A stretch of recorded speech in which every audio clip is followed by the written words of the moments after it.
नमस्कार। विभाग विनोद में मैं इस विनोद आज फिर आपके सामने रूबरू हूं। आज एक वैसे विषय को आपके सामने रखूंगा और अपनी राय व्यक्त करूंगा, चर्चा करूंगा, जिस पर पिछले कई वर्षों से मैं लगातार टिप्पणी करता आया हूं कि समाज में जो सांप्रदायिक धार्मिक नफरत कि जो बयार बह रही है या पैदा की गई है, जो नफरत फैलाया जा रहा है, जो नफरत फैला है, उसमें महत्वपूर्ण भूमिका का निर्वाह हमारे खबरिया चैनल करते हैं, उनके एंकर करते आए हैं। मेरे कई मित्र इस पर नाराज हुए हैं कई बार कि आप क्या करते हैं, लेकिन मेरा जो मंतव्य था, मेरी जो अपनी सोच थी, उस पर पुष्टि कल देश के सर्वोच्च न्यायालय ने कर दी। इस तरह के नफरती भाषणों के प्रचार प्रसार पर अंकुश लगाने संबंधी कुछ याचिकाओं पर सुनवाई करते हुए सुप्रीम कोर्ट ने टिप्पणी की कि नफरती भाषणों से देश को खतरा है। स्वतंत्र संतुलित प्रेस तो जरूरी है, लेकिन उन पर अंकुश की भी इस माने में आवश्यकता है कि ताकि इस तरह के वारदातें नहीं हो जिससे कि समाज में नफरत फैले। धर्म संप्रदाय के आधार पर पिछले दिनों जो नफरत फैलाई गई है उससे आप सभी परिचित हैं। सुप्रीम कोर्ट की टिप्पणी के बाद इस पर स्वाभाविक रूप से बहस होगी।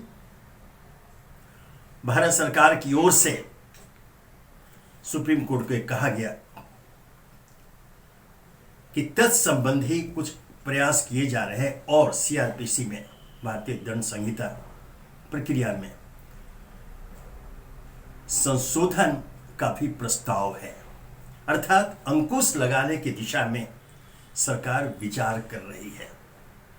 अब यह सवाल उठता है, तत्काल जब प्रेस का मामला आता है तो बहुत हाय तौबा मचता है, हंगामा मचता है, चिल्लाहट मचती है अभिव्यक्ति की आजादी को लेकर।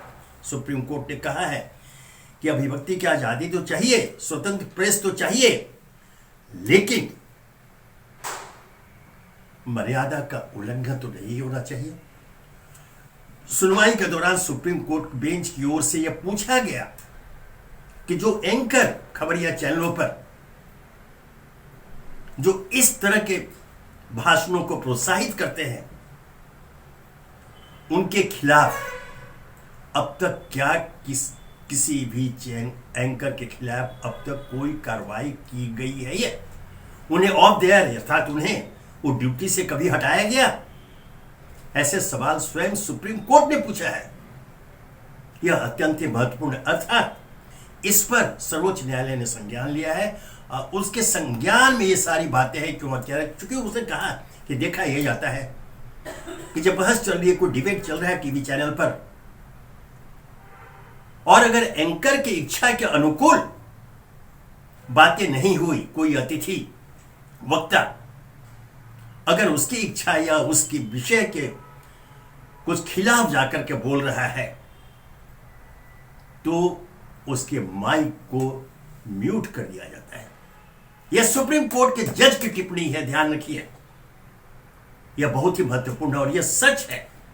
अगर आपने देखा, आप देखते होंगे डिबेट में ऐसा ही होता है कि जब कोई असहज टिप्पणी एंकर के इच्छा के विरुद्ध होती है तो या तो उस प्रवक्ता का माइक म्यूट कर दिया जाता है या फिर समय समाप्त हो जाता है, ब्रेक का समय हो जाता है, तथा कथित ब्रेक का समय हो जाता है, उनकी बातों को नहीं रखने दिया जाता है। यह सुप्रीम कोर्ट के संज्ञान में भी आ गया है।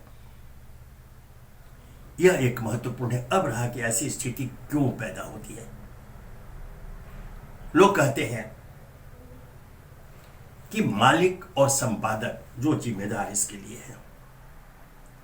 हालांकि मालिक ना, ठीक है, मालिक है, उनका निवेश है, वो कोई समाज सेवा के लिए, मैं बता दूं, अगर कोई दावा करता है कि समाज सेवा के लिए ये खबरिया चैनलों को शुरू किया तो गलत है।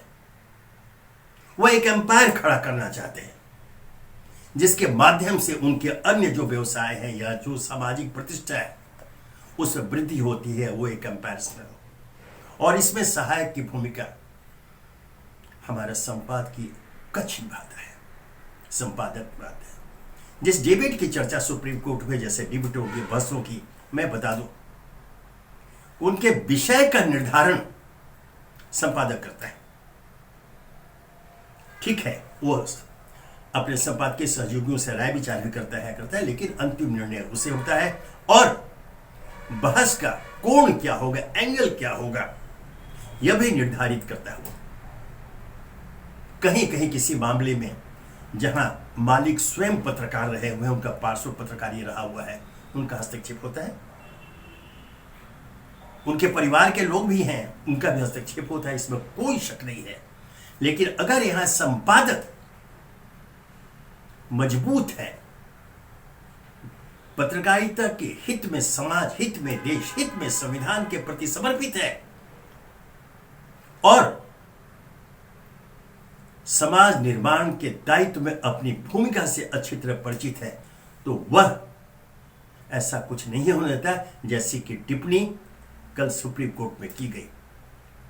पूछा गया एंकरों की भूमिका को लेकर, यह बड़ा सवाल पूछा जब सुप्रीम कोर्ट ने कि कितने एंकरों के खिलाफ कार्रवाई हुई, कितने एंकर जो इस बात के दोषी हैं, नफरत फैलाने के दोषी पाए, उनको ऑफ एयर किया गया, अर्थात उनको ड्यूटी से हटाया गया। यह सुप्रीम कोर्ट का सवाल है। और मैं एक लंबे कई दशकों से संपादक की भूमिका में रहने के बाद आज यह कहने की स्थिति में हूं कि अगर संपादक निज स्वार्थ से परे इतर अगर पत्रकारीय दायित्व का ईमानदारी से, पत्रकारीय धर्म का ईमानदारी से निर्वाह करता है, करना चाहे, तो फिर ऐसी स्थिति पैदा नहीं होगी जो आज हो गई है। आज समाज में एक नफरत का वातावरण तैयार कर देगा, जिसके लिए दोषी ये खबरिया चैनल है। मैं दोहरा दूं, क्योंकि मैं वर्षों से ऐसी टिप्पणी सोशल मीडिया पर, चाहे फेसबुक हो या ट्विटर, उस पर मैं करता आया हूं कि इसके लिए कोई दोषी है तो खबरिया चैनल की मुख्य भूमिका है। संपादक जब पत्रकारीय धर्म के निर्वाह की बात करते आते हैं तो उनको दायित्व था, और वो मालिक की आड़ लेकर के बच नहीं सकते। मैं बता दूं, मालिक की आड़ लेकर वो कहते हैं कि आपके ऊपर का आदेश, बिल्कुल गलत है। मैंने कहा कि जो मालिक जिसने सब पैसा इन्वेस्ट किया, निवेश किया, इस चैनल शुरू करते हैं, वह कभी भी अपने चैनल की विश्वसनीयता पर सवालिया निशान खड़े नहीं होने देना चाहेगा। क्योंकि अगर उसका चैनल विश्वसनीय चैनल के रूप में दर्शकों के बीच में समाज में स्थापित होगा, तभी उनकी अन्य इच्छाएं पूरी होंगी। उनकी जो सामाजिक हैसियत जिसके लिए वो लड़ाई करते हैं, उसमें वृद्धि तभी होगी जब वो चैनल विश्वसनीय चैनल के रूप में स्थापित होता है। यहां पर संपादक की भूमिका महत्वपूर्ण हो जाती है। संपादक अपने दायित्व का निर्वाह ईमानदारी से करने का जिस दिन ठान लेगा, कोई भी मालिक उसकी नीति के सामने आड़े नहीं आएगा और उधक बनकर खड़ा नहीं होगा। आज देश राजनीतिक और सामाजिक दृष्टि से जिस काल में गुजर रहा है, वह अत्यंत ही महत्वपूर्ण है। इसे एक संक्रमण काल भी कहा जा सकता है, क्योंकि यह सच है और सच है कि एक विशेष विचारधारा को पूरे देश पर थोपने की कोशिश की जा रही है। एक धर्म विशेष की प्रमुखता को मोटी रेखाओं से चिन्हित करने की कोशिश की जा रही है, जिस कारण समाज में धर्म संप्रदाय आधारित नफरत के बयार बहने लगी है। इसे कोई इनकार नहीं कर सकता कि हालिया कुछ वर्षों में जिस प्रकार ऐसे नफरत के बीज बोए गए, जिसके परिणाम आज सामने आ रहे हैं, ऐसा कभी देश में नहीं हुआ था। आज जिसको देखिए, आज धर्म संप्रदाय के नाम पर समाज को विभाजित करने के प्रयास में लगा हुआ, जिसमें खबर या चैनलों की प्रमुख भूमिका है, उनका सहयोग है। एंकर आते हैं, एंकरों पर बहुत टिप्पणी की है कोर्ट ने एंकरों की भूमिका को लेकर। तो मैंने कहा कि एंकर स्वयं ज्यादातर मामलों में वो विषय निर्धारित नहीं करते, वो कोण नहीं बताते, ये निर्धारण संपादक करता है। ठीक है कि वो अपने सहयोगियों को विश्वास में लेता है, चर्चा होती है, लेकिन जो बातें उभर के बहस के दौरान, डिबेट के दौरान उठती हैं, उसमें संतुलन बनाए रखने की जिम्मेदारी एंकर की होती है। लेकिन अगर स्वयं एंकर अधकचरे ज्ञान लेकर के वहां बैठ जाते हैं स्टूडियो में, तो फिर अगला क्या करेगा?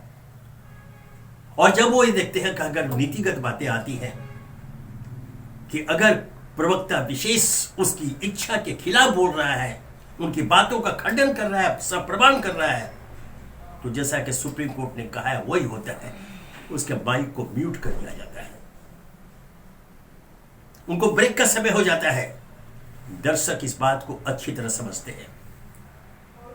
अतः अब चूंकि यह मामला सर्वोच्च न्यायालय पहुंचा, सुनवाई चल रही है, अभी विलंब नहीं हुआ। It is never too late की थ्योरी को मानते हुए खबरिया चैनल आत्मावलोकन करें, आत्मचिंतन करें, संपादक गण आत्मचिंतन करें, खबरिया चैनलों के संचालक गण, क्योंकि उनके ऊपर एक महत्वपूर्ण दायित्व है समाज निर्माण का, राष्ट्रीय एकता का, राष्ट्रीय संप्रभुता की सुरक्षा का। यह दायित्व उनके ऊपर है। जैसा मैंने कहा कि मीडिया में समाचार पत्रों, पत्रिकाओं और टीवी चैनलों की भूमिका अलग अलग है, उनके प्रभाव अलग होते हैं। और इसकी चर्चा भी दौरान हुई। कल सुप्रीम कोर्ट में बहस के दौरान स्वयं जजों की बेंच की ओर से ऐसी बातें की गई कि जब टीवी चैनलों पर यह बहस होती है, उनको आते हैं, तो उसका सीधा प्रभाव दर्शकों पर पड़ता है, विशेषकर युवा पीढ़ी पर। ऐसे में उनकी जिम्मेदारी बहुत ज्यादा बढ़ जाती है कि वे ऐसा कुछ न फैलाए जिससे समाज में नफरत का वातावरण पैदा हो। क्योंकि अगर जिस दिन ये इस प्रवृत्ति पर अंकुश नहीं लगता है और इसमें वृद्धि होती है, जो अभी दृष्टिगोचर है, मैं बता दूं अभी दृष्टिगोचर है, ऐसी भावनाओं में वृद्धि हो रही है, ऐसी वारदातें बढ़ रही हैं। और इसका कारण यह है कि जैसा कि वहां पर जो एंकर मौजूद हैं, या तो वो किसी प्रभाव में है या स्वयं अज्ञानी है, अधकचरे ज्ञान के साथ वो स्टूडियो में बैठे हुए हैं। इस पर नियंत्रण कौन करेगा? सुप्रीम कोर्ट ने कहा कि स्वतंत्र और संतुलित प्रेस जरूरी है। ध्यान रखें, स्वतंत्र है लेकिन संतुलित, यह संतुलन कौन करेगा? कुछ संस्थाएं हैं जिन पर यह दायित्व है, लेकिन वे कितने प्रभावी हैं यह इससे ही पता चल जाता है कि आज खुलकर अपनी अपनी नीतियों के अंतर्गत खबरिया चैनल कार्यक्रमों का प्रसारण करते हैं, डिबेट करवाते हैं, विषय का निर्धारण करते हैं। अर्थात वे बहुत ज्यादा प्रभावी नहीं है। अगर वो प्रभावी होते तो सुप्रीम कोर्ट ने बिल्कुल सही पूछा कि अभी आपने कोई एक दृष्टांत तो दीजिए कि जैसे कोई कार्रवाई एंकरों के खिलाफ हुई, उन्हें ऑफ एयर किया गया। इसका कोई जवाब नहीं था। इसका जवाब भारत सरकार की ओर से नहीं दिया सका। हाँ, यह एक बताया गया कि सीआरपीसी भारतीय दंड संहिता प्रक्रिया में संशोधन का विचार है, जिससे कि ऐसी बातों पर अंकुश लगाया जा सके। इसका स्वागत होगा, किंतु ध्यान रखें, जैसे कहा गया कि प्रेस की आजादी और संतुलन दो चीज है। अभिव्यक्ति की आजादी हमें प्राप्त है, संविधान ने हमें अधिकार दिया हुआ है, लेकिन इस बात का अधिकार तो कतई नहीं दिया है कि हम समाज में नफरत पैदा करें। ऐसे नफरत की पूरा समाज बढ़ जाए, और समाज जिस दिन बटेगा उस दिन तय मानिए कि देश के अस्तित्व पर, हमारे लोकतांत्रिक ढांचे पर खतरा पैदा हो जाएगा। क्या हम ऐसा चाहेंगे? कतई नहीं, कोई नहीं चाहेगा, न कोई खबरिया चैनलों का संचालक चाहेगा, न संपादक चाहेंगे, न एंकर चाहेंगे। यह एक इसके बावजूद अगर ऐसा होता है तो इसका कारण यह है कहीं न कहीं हमारी प्रक्रिया में, प्रोसेस में दोष है। इसलिए आवश्यक है खबरिया चैनलों के संचालक, संपादक, संपादकीय से जुड़े अन्य पत्रकार आत्मावलोकन करें। चर्चा के अवसर उन्हें मिलते हैं, प्रतिदिन उनकी बैठकें होती है, मीटिंग होती है, चर्चा होते हैं, खुल कर चर्चा करें। और जैसे मैंने कहा, दोहरा दूं कि कोई भी संचालक यह नहीं चाहेगा कि दर्शकों की नजर में उसका चैनल अविश्वसनीय बने। जिस दिन अविश्वसनीय बने, वो उनकी जो इच्छा है, जिस कारण वो इस पेशे में आए हैं, उसकी पूर्ति नहीं होगी। उस पर खुद मालिक समझौता नहीं करेगा। ऐसे में यह दायित्व संपादकों का होता है कि वो पत्रकारीय धर्म का निर्वाह करते हुए, राष्ट्रीय धर्म का निर्वाह करते हुए ऐसा कुछ न करें कि सर्वोच्च न्यायालय को टिप्पणी करने की आवश्यकता पड़े, और कहीं ऐसा न हो कि सर्वोच्च न्यायालय कोई कड़े कदम उठाते हुए संविधान प्रदत्त अधिकारों को, संवैधानिक प्रावधानों के अंतर्गत कुछ ऐसी व्यवस्था दे कि बाद में उन्हें यह बहस कराने की जरूरत पड़ जाए कि हमारी अभिव्यक्ति की आजादी के ऊपर कुठाराघात हुआ है। ऐसा कुछ न करें। अगर ऐसा कुछ होता है तो क्षमा करेंगे कि इसके लिए दोषी स्वयं खबरिया चैनल के संचालक, संपादक, पत्रकारीय कक्ष होगा, कोई और नहीं।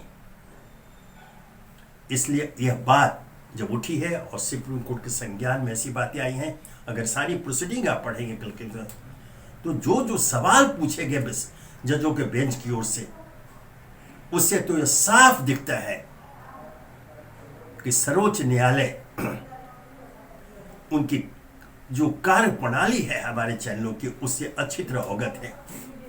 कहां दोष है उससे भी अवगत है। इसलिए सर्वोच्च न्यायालय किसी भी कीमत पर अभिव्यक्ति की आजादी के नाम पर वैसी आजादी नहीं देगा जिससे कि समाज में नफरत फैले, देश में विभाजन की स्थिति पैदा हो।